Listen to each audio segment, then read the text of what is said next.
SSC scam নিয়ে কলকাতা হাইকোর্টের রায় ঐতিহাসিক।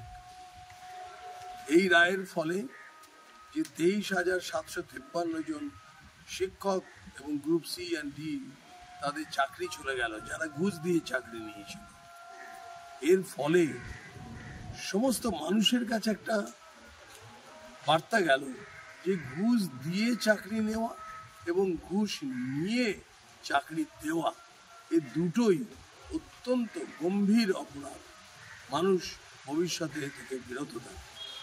আর একজন রাজনৈতিক ব্যক্তিত্ব হিসেবে আমি বলবো যে যেহেতু এই এত বড় স্ক্যাম, যেখানে রাজ্যের পূর্ব শিক্ষামন্ত্রী জেলে আছে, স্কুল সার্ভিস কমিশনের আধিকারিকরা জেলে, অর্থাৎ state government sponsored scam, state গভর্নমেন্টের উচিত ইমিডিয়েট পদত্যাগ করা, রিজাইন করা।